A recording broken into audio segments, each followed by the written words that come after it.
Educación fundamental. Samael Aun Weor. Quinta parte.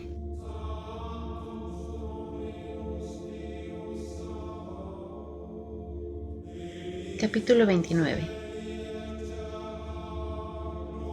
La muerte.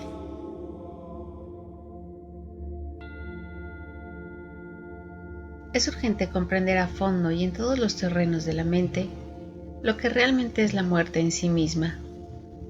Solo así es posible de verdad entender en forma íntegra lo que es la inmortalidad. Ver el cuerpo humano de un ser querido metido entre el ataúd no significa haber comprendido el misterio de la muerte. La verdad es lo desconocido de momento en momento. La verdad sobre la muerte no puede ser una excepción. El yo quiere siempre, como es apenas natural, un seguro de muerte, una garantía suplementaria, alguna autoridad que se encargue de asegurarnos una buena posición y cualquier tipo de inmortalidad más allá del sepulcro aterrador. El mí mismo no tiene muchas ganas de morir. El yo quiere continuar. El yo le tiene mucho miedo a la muerte. La verdad no es cuestión de creer ni de dudar.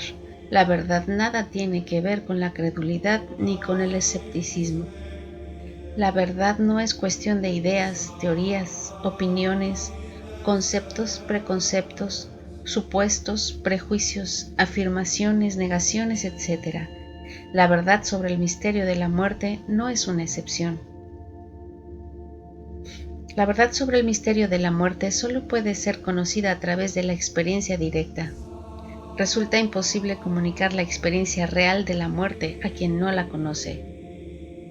Cualquier poeta puede escribir bellos libros de amor, mas resulta imposible comunicar la verdad sobre el amor a personas que jamás lo han experimentado. En forma semejante decimos que es imposible comunicar la verdad sobre la muerte a personas que no la han vivenciado. Quien quiera saber sobre la muerte debe indagar, experimentar por sí mismo, buscar como es debido. Solo así podemos descubrir la honda significación de la muerte. La observación y la experimentación de muchos años nos han permitido comprender que a las gentes no les interesa comprender realmente el hondo significado de la muerte. A las gentes lo único que realmente les interesa es continuar en el más allá, y eso es todo. Muchas personas desean continuar mediante los bienes materiales, el prestigio, la familia, las creencias, las ideas, los hijos, etc. Y cuando comprenden que cualquier tipo de continuidad psicológica es vano, pasajero, efímero, inestable, entonces, sintiéndose sin garantías, inseguros, se espantan, se horrorizan, se llenan de infinito terror. No quieren comprender las pobres gentes, no quieren entender que todo lo que continúa se desenvuelve en el tiempo. No quieren comprender las pobres gentes que todo lo que continúa decae con el tiempo. No quieren comprender las pobres gentes que todo lo que continúa se vuelve mecanicista, rutinario, aburridor. Es urgente, es necesario, es indispensable hacernos plenamente conscientes del hondo significado de la muerte. Solo así desaparece el temor de dejar de existir. Observando cuidadosamente la humanidad, podemos verificar que la mente se halla siempre embotellada en lo conocido y quiere que eso que es conocido continúe más allá del sepulcro. La mente embotellada en lo conocido jamás podrá experimentar lo desconocido, lo real, lo verdadero. Solo rompiendo la botella del tiempo mediante la correcta meditación, podemos experimentar lo eterno, lo atemporal, lo real. Quienes deseen continuar temen a la muerte y sus creencias y teorías solo les sirven de narcótico. La muerte en sí misma nada tiene de aterrador. Es algo muy hermoso, sublime, inefable, mas la mente embotellada en lo conocido solo se mueve dentro del círculo vicioso que va de la credulidad al escepticismo. Cuando realmente nos hacemos plenamente conscientes del hondo y profundo significado de la muerte, descubrimos entonces por sí mismos, mediante la experimentación directa, que la vida y la muerte constituyen un todo íntegro, unitotal. La muerte es el depósito de la vida. El sendero de la vida está formado con las huellas de los cascos de la muerte. La vida es energía determinada y determinadora. Desde el nacimiento hasta la muerte, fluyen dentro del organismo humano distintos tipos de energía. El único tipo de energía que el organismo humano no puede resistir es el rayo de la muerte.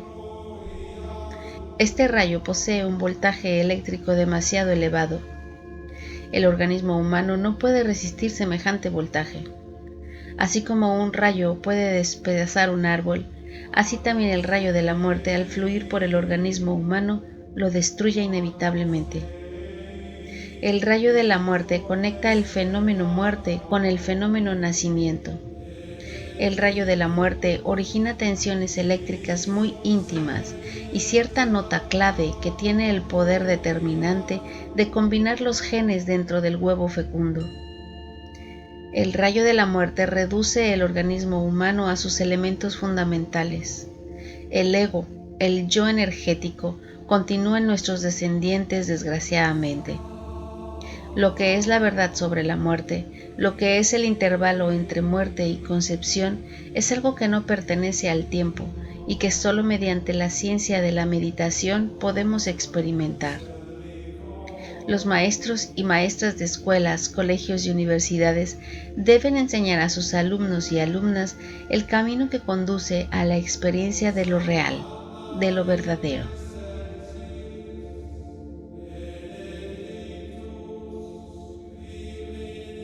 Capítulo 30. La experiencia de lo real.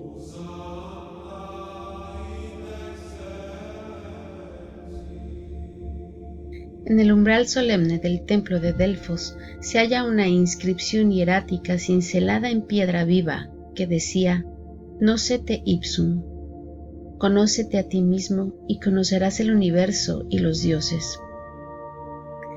La ciencia trascendental de la meditación tiene por piedra angular básica este sagrado lema de los antiguos hierofantes egipcios. Si de verdad y en forma muy sincera queremos nosotros establecer la base para la correcta meditación, es necesario comprendernos a sí mismos en todos los niveles de la mente. Establecer la correcta base de la meditación es de hecho estar libres de la ambición, el egoísmo, el miedo, el odio, la codicia de poderes psíquicos, el ansia de resultados, etc. Es claro a todas luces y fuera de toda duda que después de establecer la piedra angular básica de la meditación, la mente queda quieta y en profundo e imponente silencio. Desde el punto de vista rigurosamente lógico, resulta absurdo querer experimentar lo real sin conocernos a sí mismos. Es claro a todas luces que durante la práctica de meditación van pasando por la pantalla de la mente en siniestra procesión todos los defectos psicológicos que nos caracterizan, todas nuestras alegrías y tristezas, recuerdos innumerables, múltiples impulsos que provienen ya del mundo exterior, ya del mundo interior, deseos de todo tipo, pasiones de toda especie, viejos resentimientos, odios, etc. Quien en verdad quiere establecer en su mente la piedra básica de la meditación, debe poner plena atención en estos valores positivos y negativos de nuestro entendimiento y comprenderlos en forma íntegra, no solo en el nivel meramente intelectual, sino también en todos los terrenos subconscientes, infraconscientes e inconscientes de la mente. Jamás debemos olvidar que la mente tiene muchos niveles. El estudio de fondo de todos estos valores significa de hecho conocimiento de sí mismo. Toda película en la pantalla de la mente tiene un principio y un fin. Cuando termina el desfile de formas, deseos, pasiones, ambiciones, recuerdos, etc., entonces la mente queda quieta y en profundo silencio, vacía de toda clase de pensamientos. Los estudios modernos de psicología necesitan experimentar el vacío iluminador. La irrupción del vacío dentro de nuestra propia mente permite experimentar, sentir, vivenciar un elemento que transforma. Ese elemento es lo real. Distíngase entre una mente que está quieta y una mente que está aquietada violentamente. Distíngase entre una mente que está en silencio y una mente que está silenciada a la fuerza. A la luz de cualquier deducción lógica, tenemos que comprender que cuando una mente está aquietada violentamente, en el fondo y en otros niveles no está quieta y lucha por liberarse. Desde el punto de vista analítico, tenemos que comprender que cuando la mente está silenciada a la fuerza, en el fondo no está en silencio, grita y se desespera terriblemente. La verdadera quietud y silencio natural y espontáneo de la mente adviene a nosotros como una gracia, como una dicha, cuando termina la película muy íntima de nuestra propia existencia en la pantalla maravillosa del intelecto. Solo cuando la mente está natural y espontáneamente quieta, solo cuando la mente se encuentra en delicioso silencio, viene la irrupción del vacío iluminador. El vacío no es fácil de explicar, no es definible o descriptible. Cualquier concepto que nosotros emitamos sobre él puede fallar en el punto principal. El vacío no puede expresarse o explicarse con palabras. Eso se debe a que el lenguaje humano ha sido creado principalmente para designar cosas, pensamientos y sentimientos existentes. No es adecuado para expresar en forma clara y específica fenómenos, cosas y sentimientos no existentes. Tratar de discutir el vacío dentro de los límites de una lengua limitada por las formas de la existencia, realmente fuera de toda duda, resulta de hecho tonto y absurdamente equivocado. El vacío es la no existencia y la existencia no es el vacío. La forma no difiere del vacío y el vacío no difiere de la forma. La forma es vacío y el vacío es forma. Es debido al vacío que las cosas existen. El vacío y la existencia se complementan entre sí y no se oponen. El vacío y la existencia se incluyen y se abrazan. Cuando los seres de sensibilidad normal ven un objeto, ven solo su aspecto existente, no ven su aspecto vacío. Todo ser iluminado puede ver simultáneamente el aspecto existente y el vacío de cualquier cosa. El vacío es sencillamente término que denota la naturaleza no substancial y no personal de los seres, y una señal de indicación de estado de absoluto desprendimiento y libertad. Los maestros y maestras de escuelas, colegios y universidades deben estudiar a fondo nuestra psicología revolucionaria y luego enseñarle a sus estudiantes el camino que conduce a la experimentación de lo real.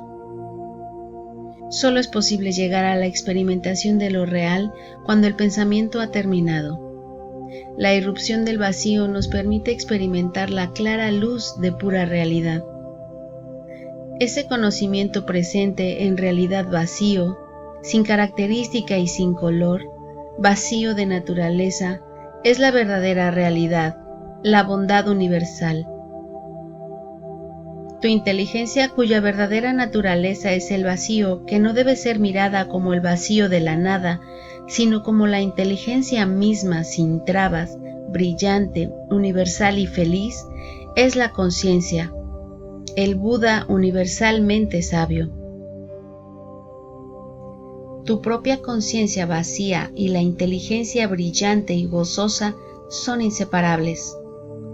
Su unión de el Dharmakaya, el estado de perfecta iluminación. Tu propia conciencia brillante, vacía e inseparable del gran cuerpo de esplendor, no tiene ni nacimiento ni muerte, y es la inmutable luz amativa Buda. Este conocimiento basta. Reconocer el vacío de tu propia inteligencia como el estado de Buda y considerarle como tu propia conciencia es continuar en el espíritu divino de Buda. Conserva tu intelecto sin distraerte durante la meditación. Olvídate de que estáis en meditación.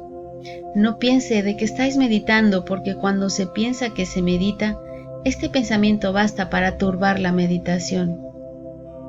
Tu mente debe quedar vacía para experimentar lo real.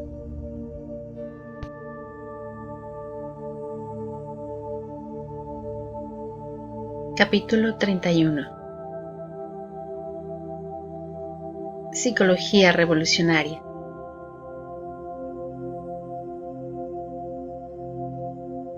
Los maestros y maestras de escuelas, colegios y universidades deben estudiar profundamente la psicología revolucionaria que estudia el movimiento gnóstico internacional.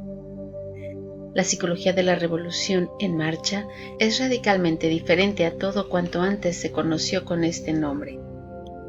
Fuera de toda duda, podemos decir sin temor a equivocarnos que en el curso de los siglos que nos han precedido, desde la noche profunda de todas las edades, jamás la psicología había caído tan bajo como actualmente en esta época de rebeldes sin causa y caballeritos del rock. La psicología retardataria y reaccionaria de estos tiempos modernos, para colmo de desgracias, ha perdido lamentablemente su sentido de ser y todo contacto directo con su verdadero origen. En estos tiempos de degeneración sexual y total deterioro de la mente, ya no solamente se hace imposible definir con entera exactitud el término psicología, sino además se desconocen verdaderamente las materias fundamentales de la psicología. Quienes suponen equivocadamente que la psicología es una ciencia contemporánea de última hora, están realmente confundidos, porque la psicología es una ciencia antiquísima que tiene su origen en las viejas escuelas de los misterios arcaicos. Al tipo del snob, al bribón ultramoderno, al retardatario, le resulta imposible definir eso que se conoce como psicología, porque a excepción de esta época contemporánea, es obvio que la psicología jamás existió bajo su propio nombre, debido a que por tales o cuales motivos siempre fue sospechosa de tendencias subversivas de carácter político o religioso, y por ello se vio en la necesidad de disfrazarse con múltiples ropajes. Desde los antiguos tiempos, en los distintos escenarios del teatro de la vida, la psicología representó siempre su papel disfrazada inteligentemente con el ropaje de la filosofía. A orillas del Ganges, en la India sagrada de los Vedas, sobre la noche aterradora de los siglos, existen formas de yoga que en el fondo vienen a ser pura psicología experimental de altos vuelos. Las 7 yogas han sido escritas siempre como métodos, procedimientos o sistemas filosóficos. En el mundo árabe, las sagradas enseñanzas de los sufís, en parte metafísicas, en parte religiosas, son realmente de orden totalmente psicológico. En la vieja Europa podrida hasta el tuétano de los huesos por tantas guerras, prejuicios raciales, religiosos, políticos, etc., todavía hasta fines del siglo pasado, la psicología se disfrazó con el traje de la filosofía para poder pasar desapercibida. La filosofía, a pesar de sus divisiones y subdivisiones como son la lógica, la teoría del conocimiento, la ética, la estética, etc., es fuera de toda duda en sí misma autorreflexión evidente, cognición mística del ser, funcionalismo cognoscitivo de la conciencia despierta. El error de muchas escuelas filosóficas consiste en haber considerado a la psicología como algo inferior a la filosofía, como algo relacionado únicamente con los aspectos más bajos y hasta triviales de la naturaleza humana. Un estudio comparativo de religiones nos permite llegar a la conclusión lógica de que la ciencia de la psicología siempre estuvo asociada en forma muy íntima a todos los principios religiosos. Cualquier estudio comparativo de religiones viene a demostrarnos que en la literatura sagrada más ortodoxa de diversos países y diferentes épocas existen maravillosos tesoros de la ciencia psicológica. Investigaciones de fondo en el terreno del gnosticismo nos permite hallar esa maravillosa compilación de diversos autores gnósticos que viene de los primeros tiempos del cristianismo y que se conoce bajo el título de Filocalia, usada todavía en nuestros días en la Iglesia Oriental, especialmente para instrucción de los monjes. Fuera de toda duda y sin el más mínimo temor a caer en engaños, podemos afirmar enfáticamente que la filocalia es esencialmente pura psicología experimental. En las antiguas escuelas de misterios de Grecia, Egipto, Roma, India, Persia, México, Perú, Asiria, Caldea, etc., la psicología siempre estuvo ligada a la filosofía, al arte objetivo real, a la ciencia y a la religión. En los antiguos tiempos, la psicología se ocultaba inteligentemente entre las formas graciosas de las danzarinas sagradas, o entre el enigma de los extraños jeroglíficos, o las bellas esculturas, o en la poesía, o en la tragedia, o hasta en la música deliciosa de los templos. Antes de que la ciencia, la filosofía, el arte y la religión se separaran para vivir independientemente, la psicología reinó soberana en todas las antiquísimas escuelas de misterios.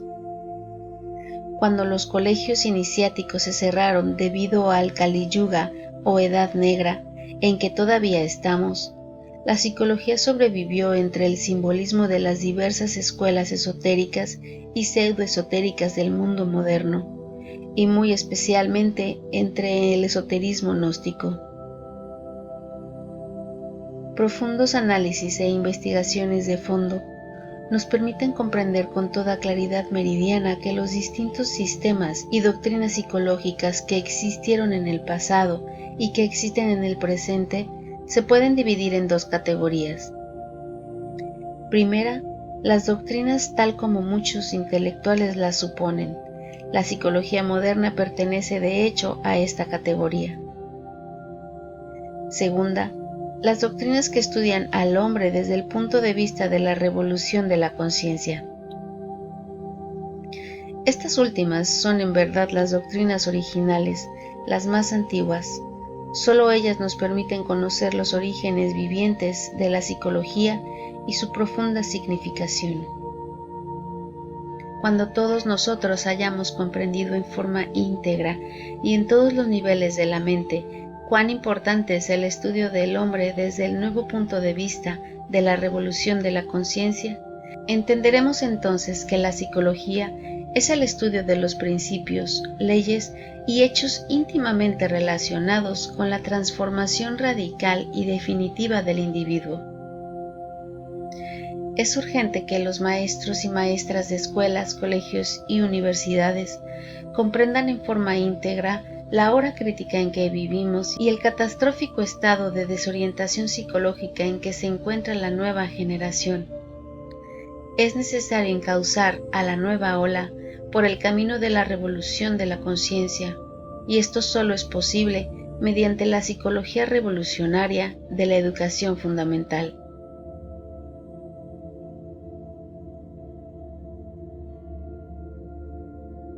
Capítulo 32. Rebeldía psicológica.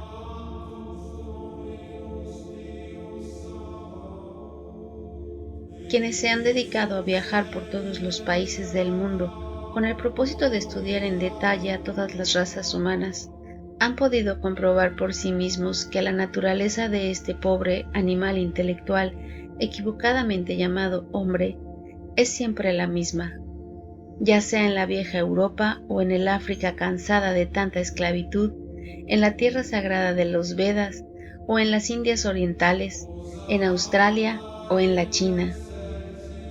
Este hecho concreto, esta tremenda realidad que asombra a todo hombre estudioso, puede especialmente verificarse si el viajero visita escuelas, colegios y universidades. Hemos llegado a la época de producción en serie. Ahora todo se produce en cinta sucesiva y en gran escala.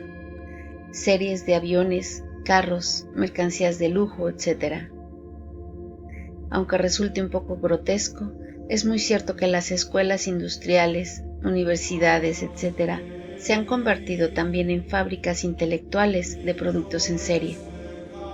Por estos tiempos de producción en serie, el único objeto de la vida es encontrar seguridad económica. La gente le tiene miedo a todo y busca seguridad. El pensamiento independiente por estos tiempos de producción en serie se hace casi imposible, porque el moderno tipo de educación se basa en meras conveniencias. La nueva ola vive muy conforme con esta mediocridad intelectual. Si alguien quiere ser diferente, distinto a los demás, todo el mundo lo descalifica, todo el mundo lo critica, se le hace el vacío, se le niega el trabajo, etc. El deseo de conseguir dinero para vivir y divertirse, la urgencia de alcanzar éxito en la vida, la búsqueda de seguridad económica, el deseo de comprar muchas cosas para presumir ante los demás, le marcan el alto al pensamiento puro, natural y espontáneo. Se ha podido comprobar totalmente que el miedo embota la mente y endurece el corazón. Por estos tiempos de tanto miedo y búsqueda de seguridad, las gentes se esconden en sus cuevas, en sus madrigueras, en su rincón, en el lugar donde creen que pueden tener más seguridad, menos problemas y no quieren salir de ahí. Le tienen terror a la vida, miedo a las nuevas aventuras, a las nuevas experiencias. Toda esta tan cacareada educación moderna se basa en el miedo y la búsqueda de seguridad. La gente está espantada, le tiene miedo hasta a su propia sombra. Las gentes le tienen terror a todo, temen salir de las viejas normas establecidas, ser distintos a las otras gentes, pensar en forma revolucionaria, romper con todos los prejuicios de la sociedad decadente, etc. Afortunadamente, viven en el mundo unos pocos sinceros y comprensivos que de verdad desean examinar profundamente todos los problemas de la mente, pero en la gran mayoría de nosotros ni siquiera existe el espíritu de inconformidad y rebeldía. Existen dos tipos de rebeldía que están ya debidamente clasificados. Primero, rebeldía psicológica violenta. Segundo, rebeldía psicológica profunda de la inteligencia. El primer tipo de rebeldía es reaccionario, conservador y retardatario. El segundo tipo de rebeldía es revolucionaria. En el primer tipo de rebeldía psicológica encontramos al reformador que remienda trajes viejos y repara muros de viejos edificios para que no se derrumben. Es el tipo regresivo, el revolucionario de sangre y aguardiente, el líder de los cuartelazos y golpes de estado, el hombre de fusil al hombro, el dictador que goza llevando al paredón a todos los que no aceptan sus caprichos, sus teorías. En el segundo tipo de rebeldía psicológica encontramos a Buda, a Jesús, a Hermes, al transformador, al rebelde inteligente, al intuitivo, a los grandes paladines de la revolución de la conciencia. Aquellos que solo se educan con el absoluto propósito de escalar magníficas posiciones dentro de la colmena burocrática, subir, trepar al tope de la escalera, hacerse sentir, etc., carecen de verdadera profundidad. Son imbéciles por naturaleza, superficiales, huecos, 100% bribones. Ya está comprobado hasta la saciedad que cuando en el ser humano no existe verdadera integración de pensamiento y sentimiento, aunque hayamos recibido una gran educación, la vida resulta incompleta, contradictoria, aburridora y atormentada por innumerables temores de todo tipo. Fuera de toda duda y sin temor a equivocarnos, podemos afirmar enfáticamente que sin educación integral, la vida resulta dañosa, inútil y perjudicial. El animal intelectual tiene un ego interno compuesto desgraciadamente por distantes entidades que se fortifican con la educación equivocada. El yo pluralizado que cada uno de nosotros llevamos dentro es la causa fundamental de todos nuestros complejos y contradicciones. La educación fundamental debe enseñar a las nuevas generaciones nuestra didáctica psicológica para la disolución del yo. Solo disolviendo las varias entidades que en su conjunto constituyen el ego, yo, podemos establecer en nosotros un centro permanente de conciencia individual. Entonces seremos íntegros. Mientras exista dentro de cada uno de nosotros el yo pluralizado, no solamente nos amargamos la vida a sí mismos, sino que también se la amargamos a los demás. ¿De qué vale que estudiemos derecho y nos hagamos abogados si perpetuamos los pleitos? ¿De qué vale acumular en la mente muchos conocimientos si nosotros continuamos confundidos? ¿De qué sirven las habilidades técnicas e industriales si las usamos para la destrucción de nuestros semejantes?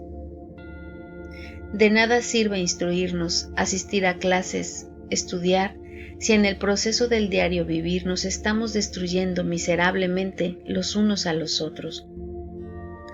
El objetivo de la educación no debe ser solamente producir cada año nuevos buscadores de empleos, nuevo tipo de bribones, nuevos patanes que ni siquiera saben respetar la religión del prójimo, etc.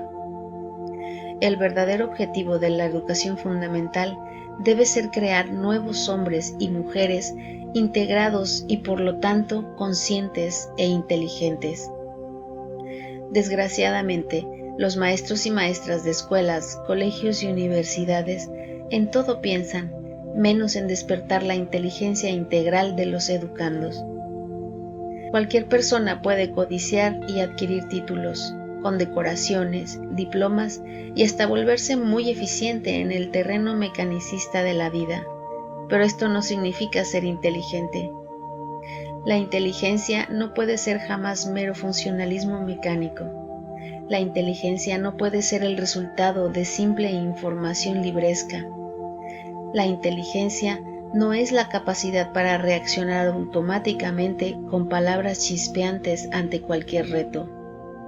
La inteligencia no es mera verbalización de la memoria. La inteligencia es la capacidad para recibir directamente la esencia, lo real, lo que verdaderamente es. La educación fundamental es la ciencia que nos permite despertar esta capacidad en nosotros mismos y en los demás. La educación fundamental ayuda a cada individuo a descubrir los verdaderos valores que surgen como resultado de la investigación profunda y de la comprensión integral de sí mismo. Cuando no existe en nosotros autoconocimiento, entonces la autoexpresión se convierte en autoafirmación egoísta y destructiva.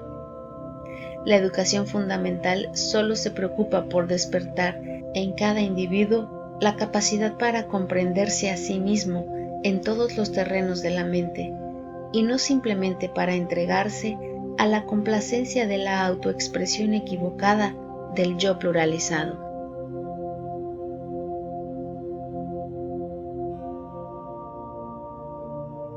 Capítulo 33. Evolución, involución, revolución.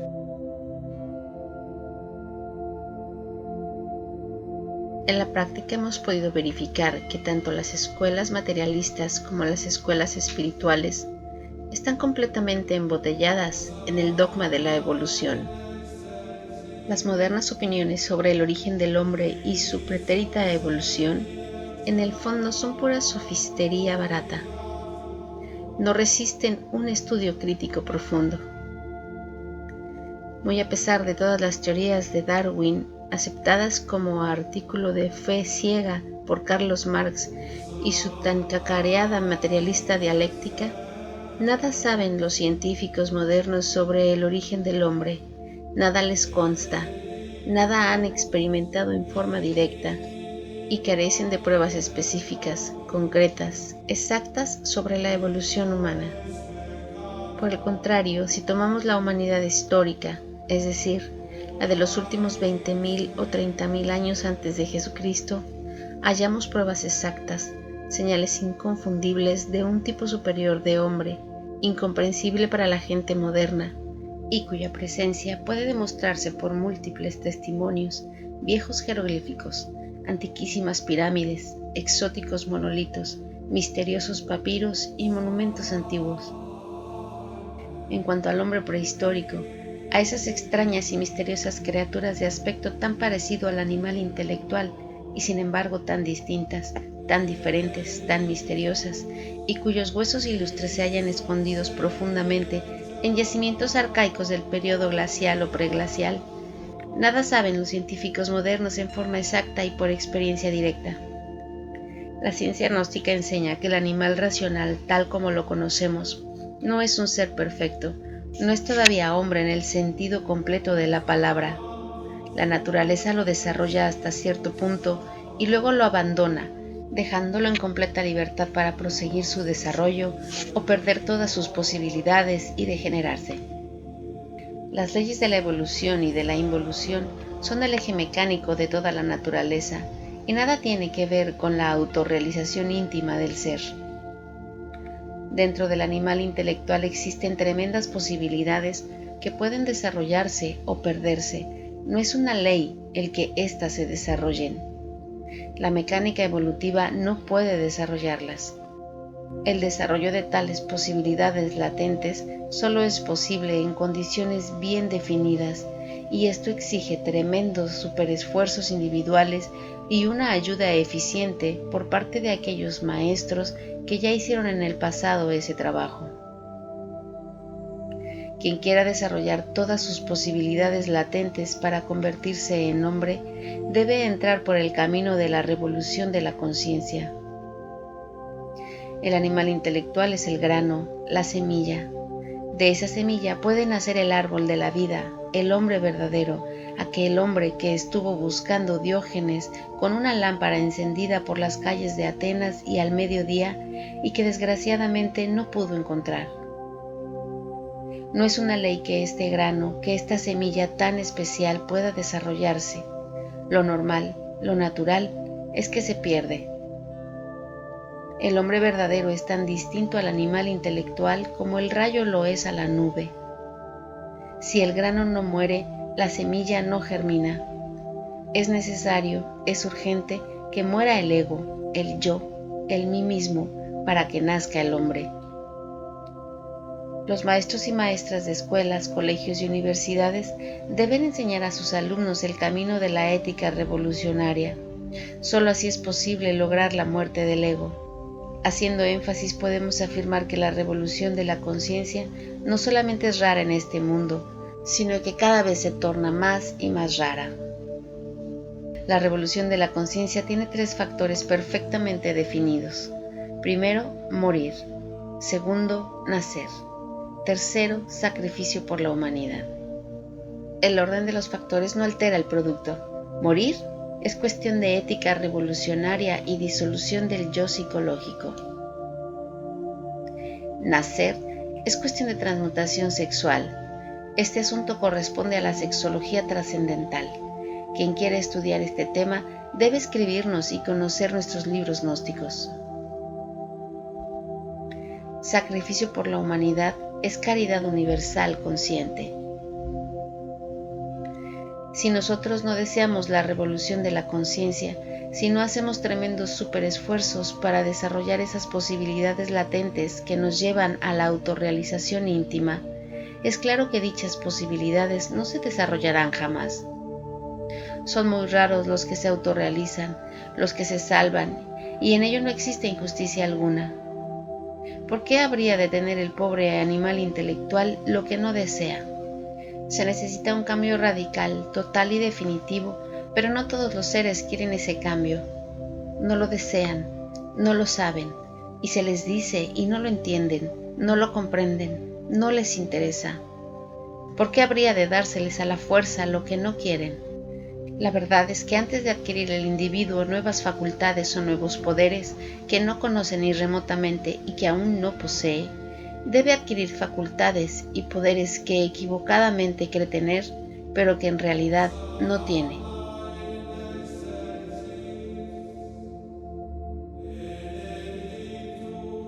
Capítulo 34. El individuo íntegro.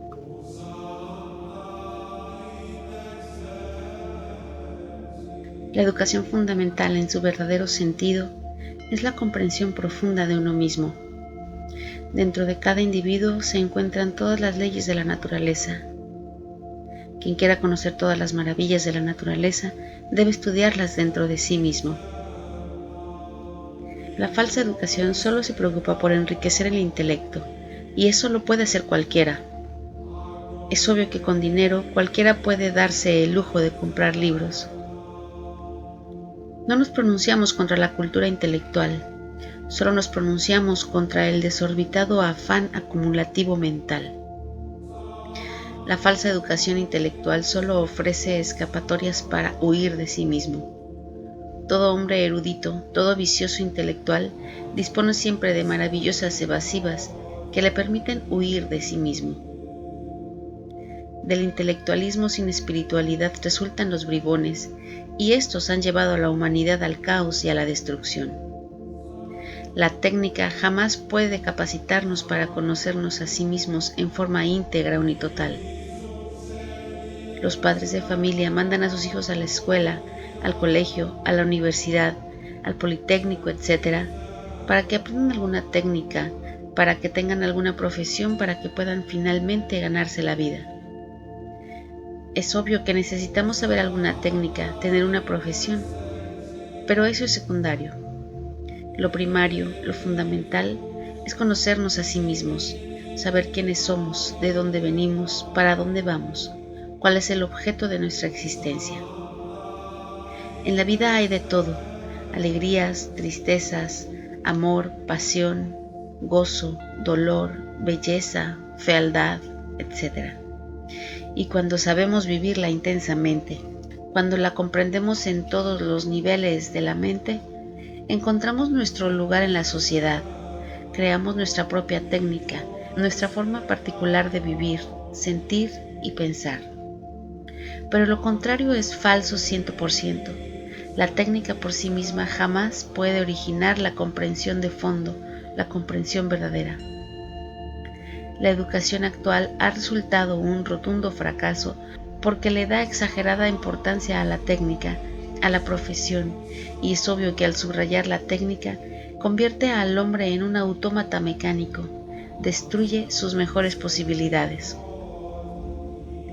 Cultivar la capacidad y la eficiencia sin la comprensión de la vida, sin el conocimiento de sí mismo, sin una percepción directa del proceso de sí mismo, sin un estudio detenido del propio modo de pensar, sentir, desear y actuar, solo servirá para aumentar nuestra propia crueldad, nuestro propio egoísmo, aquellos factores psicológicos que producen guerra, hambre, miseria, dolor. El desarrollo exclusivo de la técnica ha producido mecánicos científicos, técnicos, físicos atómicos, vivisectores de los pobres animales, inventores de armas destructivas, etc. Todos esos profesionales, todos esos inventores de bombas atómicas y bombas de hidrógeno, todos esos vivisectores que atormentan a las criaturas de la naturaleza, todos los bribones, lo único para lo que realmente sirven es para la guerra y la destrucción. Nada saben todos esos bribones, nada entienden del proceso total de la vida en todas sus infinitas manifestaciones.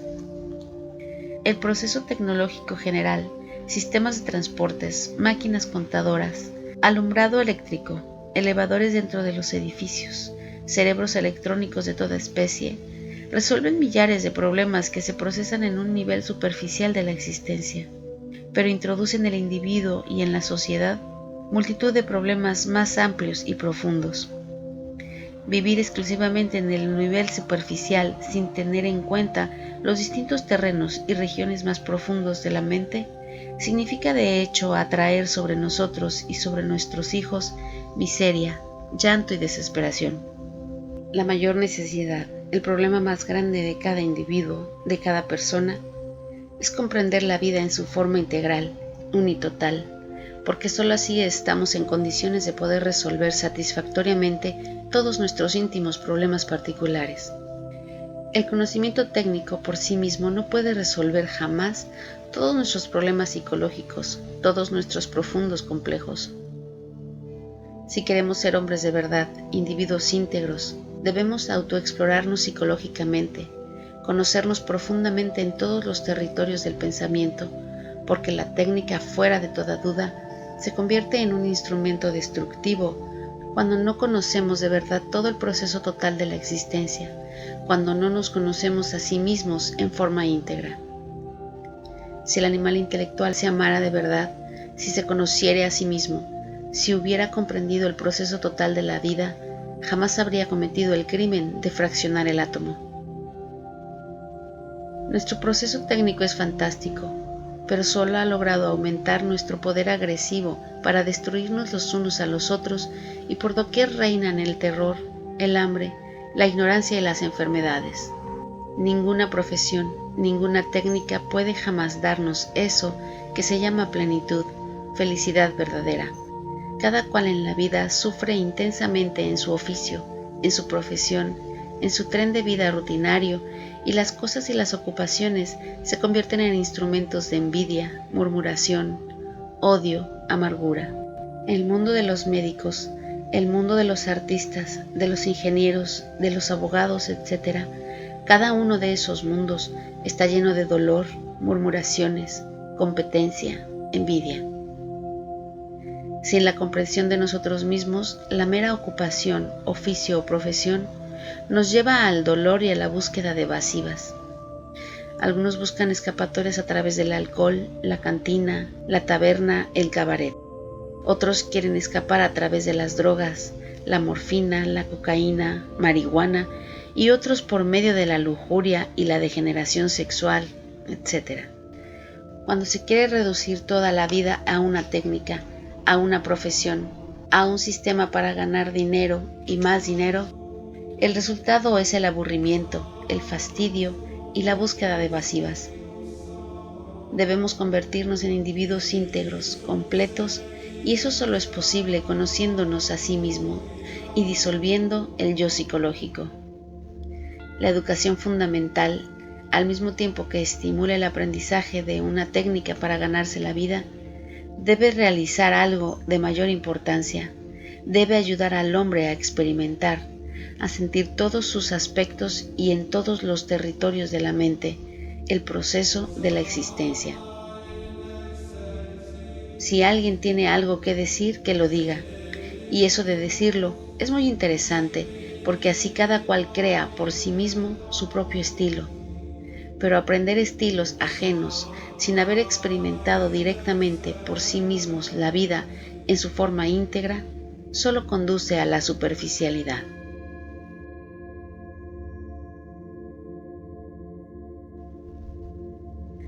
Capítulo 35. El hombre máquina.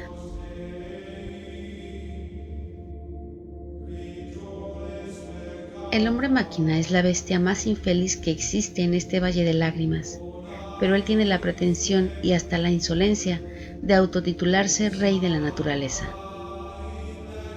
Nocete ipsum. Hombre, conócete a ti mismo. Esta es una antigua máxima de oro escrita sobre los muros invictos del templo de Delfos en la antigua Grecia. El hombre, ese pobre animal intelectual que se califica equivocadamente de hombre, ha inventado millares de máquinas complicadísimas y difíciles, y sabe muy bien que para poder servirse de una máquina necesita a veces de largos años de estudio y aprendizaje.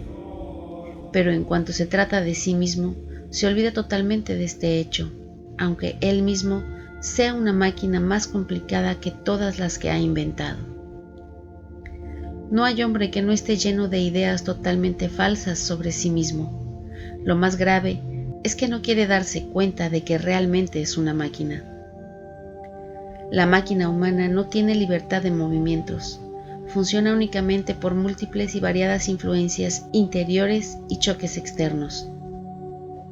Todos los movimientos, actos, palabras, ideas, emociones, sentimientos, deseos de la máquina humana son provocados por influencias exteriores y por múltiples causas interiores extrañas y difíciles.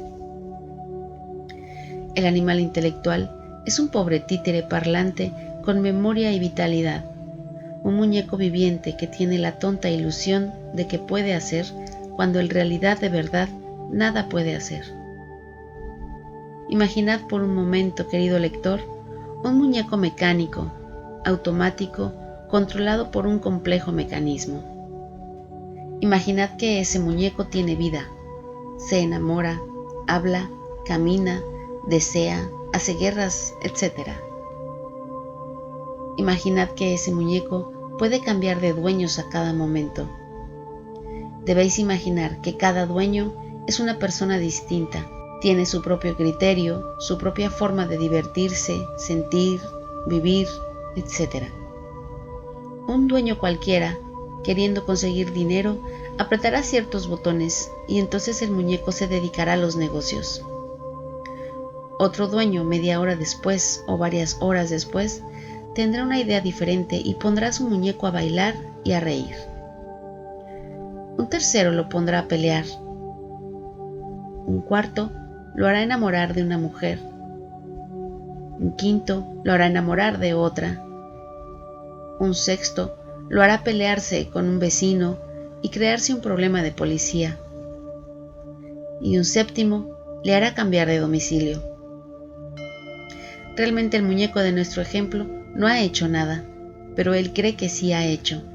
Él tiene la ilusión de que hace cuando en realidad de verdad nada puede hacer, porque no tiene el ser individual. Fuera de toda duda, todo se ha sucedido, como cuando llueve, cuando truena, cuando calienta el sol. Pero el tonto muñeco cree que hace, tiene la tonta ilusión de que todo lo ha hecho, cuando en realidad nada ha hecho. Son sus respectivos dueños los que se han divertido con el pobre muñeco mecánico. Así es el pobre animal intelectual, querido lector, un muñeco mecánico como el de nuestro ejemplo ilustrativo. Cree que hace, cuando en realidad nada hace. Es un títere de carne y hueso, controlada por legión de entidades energéticas sutiles que en su conjunto constituyen eso que se llama ego, el yo pluralizado. El Evangelio cristiano califica a todas esas entidades de demonios y su verdadero nombre es legión. Si decimos que el yo es legión de demonios que controlan la máquina humana, no estamos exagerando, así es. El hombre máquina no tiene individualidad alguna, no posee el ser, solo el ser verdadero tiene el poder de hacer. Solo el ser puede darnos verdadera individualidad. Solo el ser nos convierte en nombres verdaderos. Quien de verdad quiere dejar de ser un simple muñeco mecánico, debe eliminar cada una de esas entidades que en su conjunto constituyen el yo, cada una de esas entidades que juegan con la máquina humana. Quien de verdad quiere dejar de ser un simple muñeco mecánico, tiene que empezar por admitir y comprender su propia mecanicidad. Aquel que no quiere comprender ni aceptar su propia mecanicidad, aquel que no quiere entender correctamente este hecho, ya no puede cambiar. Es un infeliz, un desgraciado. Más le valiera colgarse al cuello una piedra de molino y arrojarse al fondo del mar. El animal intelectual es una máquina, pero una máquina muy especial. Si esta máquina llega a comprender que es máquina, si es bien conducida y las circunstancias lo permiten, puede dejar de ser máquina y convertirse en hombre.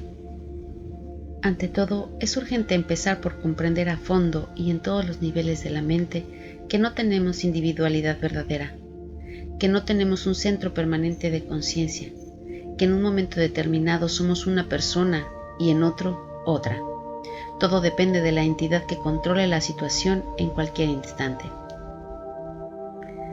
Aquello que origina la ilusión de la unidad e integridad en el animal intelectual es por una parte la sensación de que tiene su cuerpo físico, por otra parte su nombre y apellidos, y por último la memoria y cierto número de hábitos mecánicos implantados en él por la educación o adquiridos por simple y tonta imitación.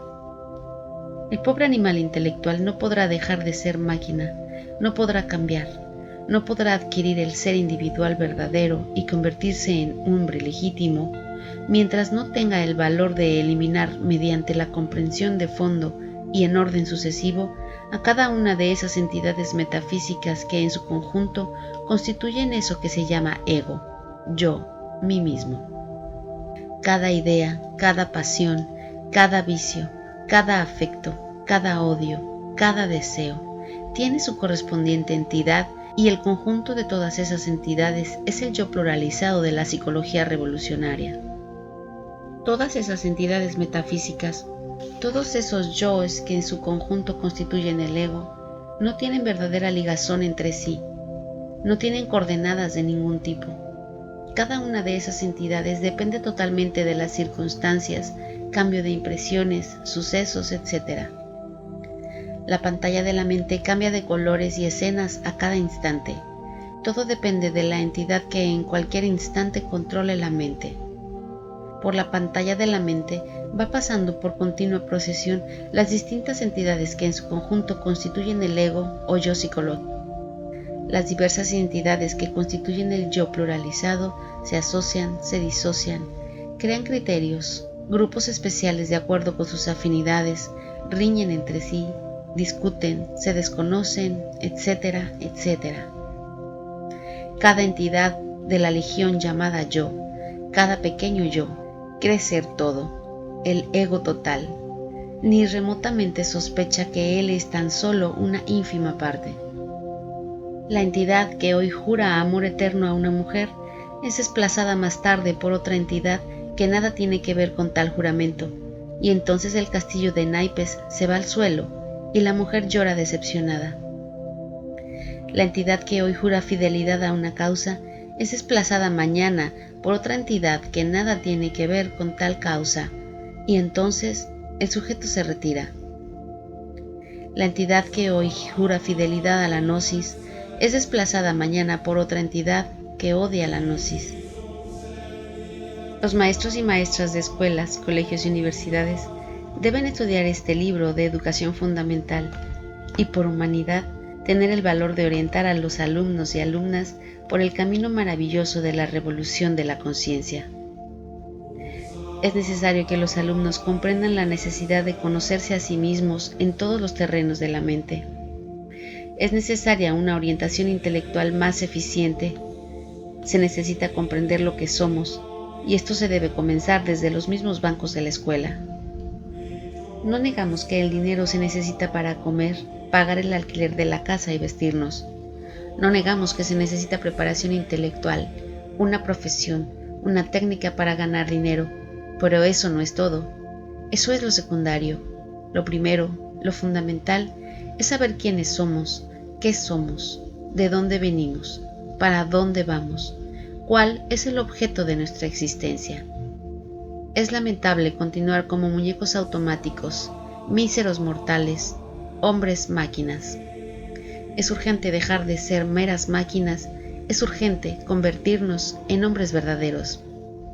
Se necesita un cambio radical y esto debe comenzar precisamente por la eliminación de cada una de esas entidades que en su conjunto constituyen el yo pluralizado. El pobre animal intelectual no es hombre, pero tiene dentro de sí, en estado latente, todas las posibilidades para convertirse en hombre.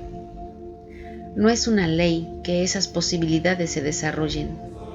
Lo más natural es que se pierdan. Solo mediante tremendos superesfuerzos pueden desarrollarse tales posibilidades humanas. Mucho tenemos que eliminar y mucho tenemos que adquirir. Se hace necesario hacer un intento para saber cuánto nos sobra y cuánto nos falta. Es claro que el yo pluralizado sale sobrando, es algo inútil y perjudicial. Es lógico decir que tenemos que desarrollar ciertos poderes, ciertas facultades, ciertas capacidades que el hombre máquina se atribuye y cree tener, pero que en realidad de verdad no tiene. El hombre máquina cree que tiene verdadera individualidad, conciencia despierta, voluntad consciente, poder de hacer, etc., y nada de eso tiene. Si queremos dejar de ser máquinas, si queremos despertar conciencia, tener verdadera voluntad consciente, individualidad, capacidad de hacer, es urgente empezar por conocernos a sí mismos y luego disolver el yo psicológico. Cuando el yo pluralizado se disuelve, solo queda dentro de nosotros el ser verdadero.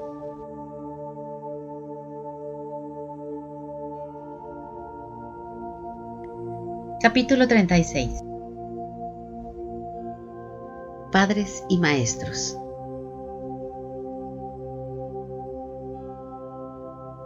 El problema más grave de la educación pública no son los alumnos ni las alumnas de primaria, secundaria o bachillerato, sino los padres y maestros. Si los padres y maestros no se conocen a sí mismos, si no son capaces de comprender al niño, a la niña, si no saben entender a fondo sus relaciones con esas criaturas que comienzan a vivir, si solo se preocupan por cultivar el intelecto de sus educandos, ¿cómo podremos crear una nueva clase de educación? El niño, el alumno, la alumna va a la escuela a recibir orientación consciente, pero si los maestros, las maestras son de criterio estrecho, conservadores, reaccionarios, retardatarios, así será el estudiante, la estudiante. Los educadores deben reeducarse, conocerse a sí mismo, revisar todos sus conocimientos, comprender que estamos entrando en una nueva era. Transformándose los educadores, se transforma la educación pública. Educar al educador es lo más difícil, porque todo aquel que ha leído mucho, todo aquel que tiene título, todo aquel que tiene que enseñar, que trabaja como maestro de escuela, ya es como es. Su mente está embotellada en las 50.000 teorías que ha estudiado y ya no cambia ni a cañonazos. Los maestros y maestras debieran enseñar cómo pensar, mas desgraciadamente solo se preocupan por enseñarles en qué deben pensar. Padres y maestros viven llenos de terribles preocupaciones económicas, sociales, sentimentales, etc. Padres y maestros están mayormente ocupados con sus propios conflictos y penas. No están de verdad seriamente interesados en estudiar y resolver los problemas que plantean los muchachos y muchachas de la nueva ola. Existe tremenda degeneración mental, moral y social, pero los padres y los maestros están llenos de ansiedades y preocupaciones personales y solo tienen tiempo para pensar en el aspecto económico de los hijos, en darles una profesión para que no se mueran de hambre, y eso es todo. Contrario a la creencia general, la mayoría de los padres de familia no aman a sus hijos verdaderamente. Si los amaran, lucharían por el bienestar común, se preocuparían por los problemas de la educación pública con el propósito de lograr un cambio verdadero. Si los padres de familia amaran de verdad a sus hijos, no habría guerras. No destacarían tanto la familia y la nación en oposición a la totalidad del mundo, porque esto crea problemas, guerras, divisiones perjudiciales, ambiente infernal para nuestros hijos e hijas. La gente estudia, se prepara para ser médicos, ingenieros, abogados, etc. Y en cambio no se prepara para la tarea más grave y más difícil, cual es la de ser padres de familia.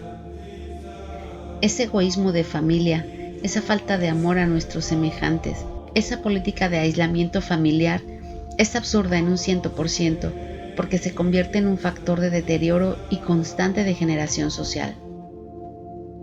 El progreso, la revolución verdadera, solo son posibles derrumbando esas famosas murallas chinas que nos separan, que nos aíslan del resto del mundo. Todos nosotros somos una familia, y es absurdo torturarnos los unos a los otros. Considerar únicamente como familia a las pocas personas que conviven con nosotros. El exclusivo egoísmo de familia detiene el progreso social, divide a los seres humanos, crea guerras, castas privilegiadas, problemas económicos, etc. Cuando los padres de familia amen de verdad a sus hijos, caerán hecho polvo las paredes, las bardas abominables del aislamiento, y entonces la familia dejará de ser un círculo egoísta y absurdo. Cayendo los muros egoístas de familia, existe entonces comunión fraternal con todos los otros padres y madres de familia, con los maestros y maestras, con la sociedad. El resultado de la fraternidad verdadera es la verdadera transformación social, la auténtica revolución del ramo educacional para un mundo mejor. El educador debe de ser más consciente, debe reunir a los padres y madres de familia, a la junta directiva de padres de familia y hablarles claro. Es necesario que los padres de familia comprendan que la tarea de educación pública se realiza sobre la base firme de la mutua cooperación entre padres de familia y maestros. Es necesario decirles a los padres de familia que la educación fundamental es necesaria para levantar a las nuevas generaciones. Es indispensable decirle a los padres de familia que la formación intelectual es necesaria, pero que no es todo. Se necesita algo más. Se necesita enseñarles a los muchachos y muchachas a conocerse a sí mismos, a conocer sus propios errores, sus propios defectos psicológicos. Hay que decirle a los padres de familia que los hijos se deben engendrar por amor y no por pasión animal. Resulta cruel y despiadado proyectar nuestros deseos animales, nuestras violencias pasionales, sexuales, nuestros sentimientos morbosos y emociones bestiales en nuestros descendientes. Los hijos e hijas son nuestras propias proyecciones y es criminal infectar al mundo con proyecciones bestiales. Los maestros y maestras de escuelas, colegios y universidades deben reunir en el salón de actos a los padres y madres de familia con el sano propósito de enseñarles el camino de la responsabilidad moral para con sus hijos y para con la sociedad y el mundo. Los educadores tienen el deber de reeducarse a sí mismos y orientar a los padres y madres de familia. Necesitamos amar verdaderamente para transformar el mundo. Necesitamos unirnos para levantar entre todos nosotros el templo maravilloso de la nueva era que en estos momentos se está iniciando entre el augusto tronar del pensamiento.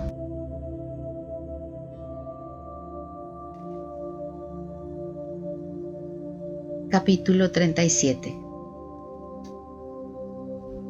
La conciencia.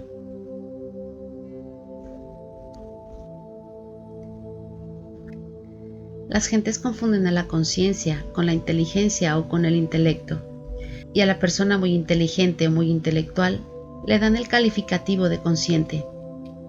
Nosotros afirmamos que la conciencia en el hombre es fuera de toda duda y sin temor a engañarnos, una especie muy particular de aprehensión de conocimiento interior, totalmente independiente a toda actividad mental.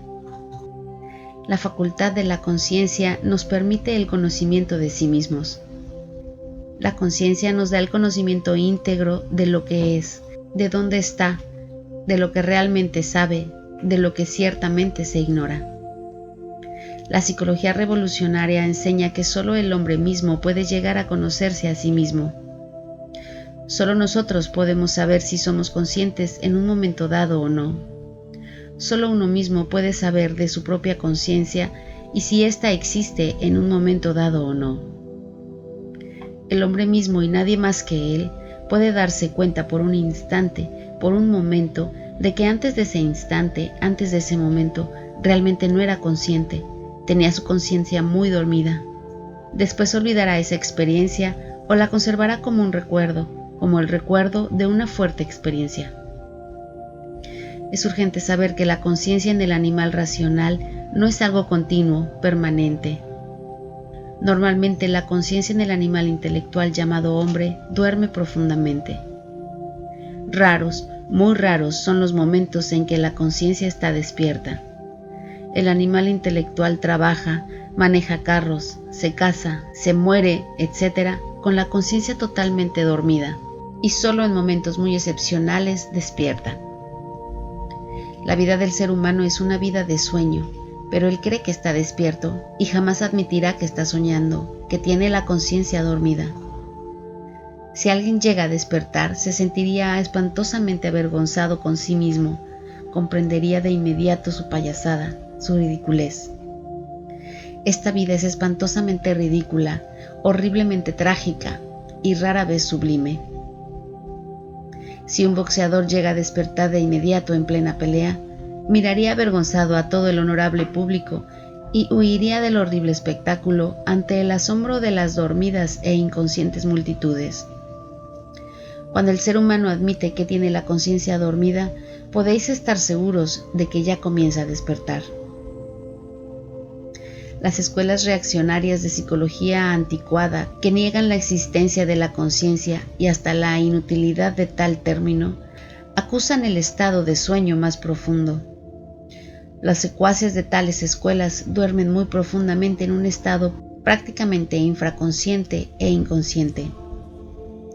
Quienes confunden a la conciencia con las funciones psicológicas, pensamientos, sentimientos, impulsos motrices y sensaciones realmente están muy inconscientes, duermen profundamente. Quienes admiten la existencia de la conciencia, pero niegan de plano los distintos grados conscientivos, acusan falta de experiencia consciente, sueño de la conciencia. Toda persona que alguna vez haya despertado momentáneamente sabe muy bien por experiencia propia que existen distintos grados de conciencia observables en uno mismo. Primero, tiempo. ¿Cuánto tiempo permanecemos conscientes? ¿Cuánto tiempo permanecimos conscientes? Segundo, frecuencia. ¿Cuántas veces hemos despertado conciencia? Tercero, amplitud y penetración. ¿De qué se era consciente? La psicología revolucionaria y la antigua filocalia afirman que mediante superesfuerzos de tipo muy especial se puede despertar conciencia y hacerla continua y controlable. La educación fundamental tiene por objeto despertar conciencia. De nada sirven 10 o 15 años de estudio en la escuela, el colegio y la universidad si al salir de las aulas somos autómatas dormidos. No es exageración afirmar que mediante algún gran esfuerzo puede el animal intelectual ser consciente de sí mismo tan solo por un par de minutos. Es claro que en esto suele haber hoy raras excepciones que tenemos que buscar con la linterna de Diógenes. Esos casos raros están representados por los hombres verdaderos, Buda, Jesús, Hermes, Quetzalcóatl, etc. Esos fundadores de religiones poseyeron conciencia continua, fueron grandes iluminados. Normalmente las gentes no son conscientes de sí mismas. La ilusión de ser consciente en forma continua nace de la memoria y de todos los procesos del pensamiento. El hombre que practica un ejercicio retrospectivo para recordar toda su vida puede en verdad rememorar, recordar cuántas veces se casó, cuántos hijos engendró, quiénes fueron sus padres, sus maestros, etc. Pero esto no significa despertar conciencia. Esto es sencillamente recordar actos inconscientes, y eso es todo. Es necesario repetir lo que ya dijimos en precedentes capítulos. Existen 4 estados de conciencia. Estos son sueño, estado de vigilia, autoconciencia y conciencia objetiva. El pobre hombre intelectual equivocadamente llamado hombre solo vive en 2 de estos estados. Una parte de su vida transcurre en el sueño y la otra en el mal llamado estado de vigilia, el cual también es sueño. El hombre que duerme y está soñando cree que despierta por el hecho de regresar al estado de vigilia, pero en realidad, durante este estado de vigilia, continúa soñando. Esto es semejante al amanecer, que ocultan las estrellas debido a la luz solar, pero ellas continúan existiendo, aunque los ojos físicos no las perciban. En la vida normal, común y corriente, el ser humano nada sabe de la autoconciencia y mucho menos de la conciencia objetiva. Sin embargo, la gente es orgullosa y todo el mundo se cree autoconsciente. El animal intelectual cree firmemente que tiene conciencia de sí mismo y de ninguna manera aceptaría que se le dijese que es un dormido y que vive inconsciente de sí mismo. Existen momentos excepcionales en que el animal intelectual despierta, pero esos momentos son muy raros. Pueden presentarse en un instante de peligro supremo, durante una intensa emoción, en alguna nueva circunstancia, en alguna nueva situación inesperada, etc. Es verdaderamente una desgracia que el pobre animal intelectual no tenga ningún dominio sobre estos estados fugaces de conciencia, que no puede evocarlos, que no puede hacerlos continuos. Sin embargo, la educación fundamental afirma que el hombre puede lograr el control de la conciencia y adquirir autoconciencia. La psicología revolucionaria tiene métodos, procedimientos científicos para despertar conciencia. Si queremos despertar conciencia, necesitamos empezar por examinar, estudiar y luego eliminar todos los obstáculos que se nos presentan en el camino. En este libro hemos enseñado el camino para despertar conciencia, empezando desde los mismos bancos de la escuela.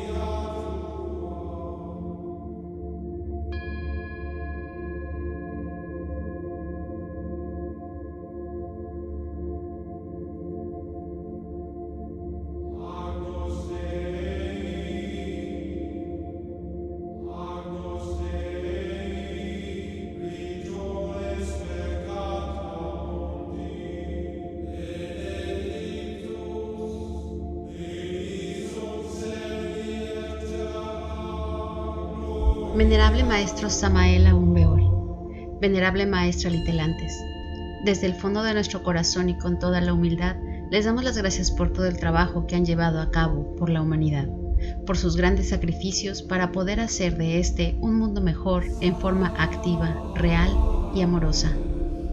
Gracias por este y todos los libros que nos han dejado como guía para seguir los pasos de los grandes maestros iluminados que han luchado por esta humanidad doliente. Gracias por todas las bendiciones recibidas. Paz inverencial. Te loamos por tu libro, que luz entera da. Cual lámpara divina, su luz siempre dará.